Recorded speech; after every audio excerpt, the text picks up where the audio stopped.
Hello, my name's Ed Frawley. My wife and I own Leerburg, and again, this is another one of the questions that was sent in to our website, leerburg.com, to the Ask Cindy portal. And I say it in every one of these, that you don't have to be a customer of Leerburg to send in a training question, a question on breeding, a question on behavioral problems or medical problems. If we can answer, we will.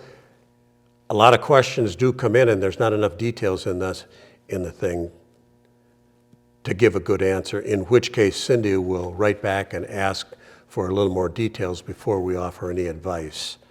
So this is a good one. I titled it, "A Trip to the Dog Park That Went Bad." We're not a fan of dog parks, and I know this is going to upset a lot of people, but it's a lot of people that don't have a lot of experience training dogs. No matter what they say, they don't. If they think a dog park is a good idea, they're living in a pipe dream. So, I'll read this. Against what we were taught in your course, everything was great for the first 2 months. My dog is a European Doberman, female, 1 year old, needs a lot of exercise. Today, she was great at the park, dog park, until a woman shows up with a ball and one of those sticks that she uses to throw the ball for her dog. My dog saw this and got excited. She chased the ball, runs back to the lady to bring her the ball back, and jumps up on her. She's playing. The lady starts yelling and screaming and swinging the stick and kicking my dog. You can sure imagine that happening. A Doberman. The Doberman's in the middle of playing, and the lady thinks she's in the middle of losing her life. I'm sorry. Anyway, I'm running up to grab my dog as she thinks, because my dog thinks the lady's playing. Not good. My dog jumps at the lady and nips her in the knee, trying to grab the toy. My dog is ignoring the stick the lady's trying to hit her with. I'm in the front of the lady trying to calm her and get her to stop yelling and swinging her stick while my dog is circling her. My dog is finally distracted by another dog to play with. I grab her and I exit the park with post haste. My hands are trembling so badly I could hardly get the prong collar on her.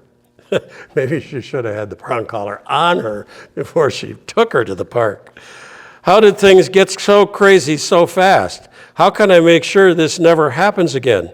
Aside from not going back to the dog park, I need help. She answered her own question.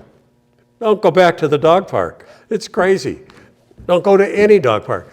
Here's the use of a dog park. Every dog park has a good use. You know what the good use is? When your dog is old enough, when you are at the point to start to add distractions in your behavioral part of training, teaching down, come, sit, stay, that type of thing, when you're ready to add distractions, go over near the dog park, like a long way away from it, with your dog on leash, and start your training sessions by starting with engagement skills. Play a little engagement, put the dog away.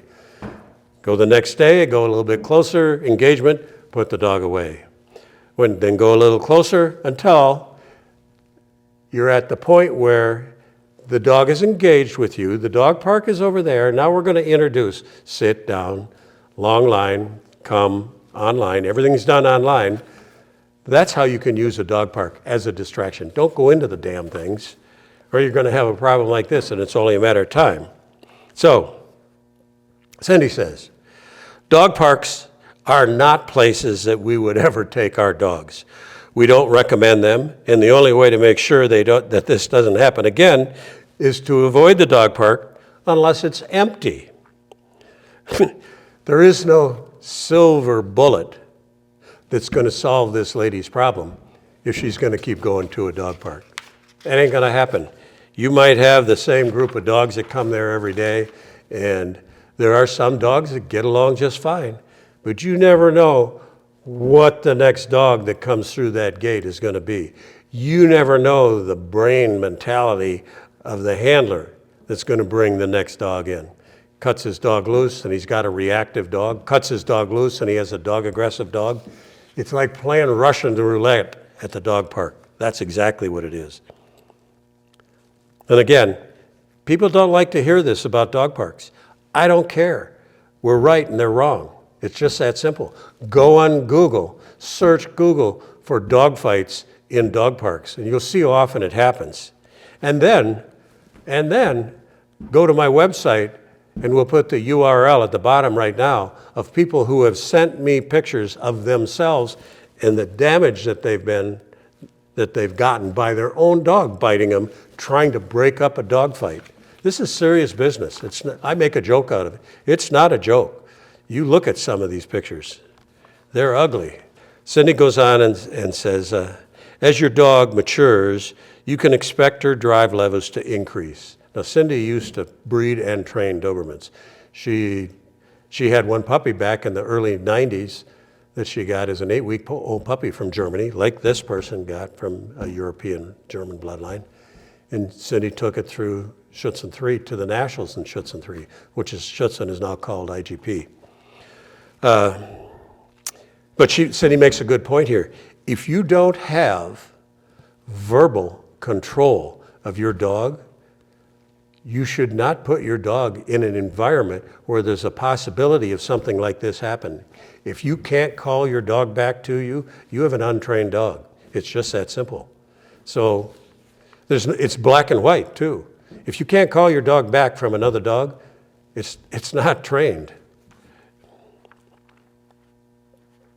Keep in mind here too that overly excited dogs, like this dog was very excited, overly excited dogs can get overly stimulated and it can turn into aggression very quickly. The blink of an eye, it can go from overly excited to aggression to biting. Serious, serious stuff. This woman was lucky here. What we recommend is don't go to the dog park, but get your dog involved in some dog sports. There's a lot of dog sports out there. You can do obedience training, you can do obedience competition, you can do nose work, you can do dock diving, you can train your dog to track. All of these require a lot of mental exercise for your dog, and you'd be surprised bringing them back from a nose work training session and they'll go and lay down and sleep. It's not a lot of physical work, but tracking is a lot of work for a dog. Nose work is a lot of work for a dog.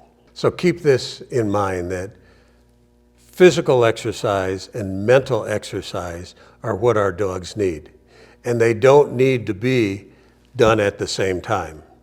And you can see that when you do things like nose work. It's not that physical.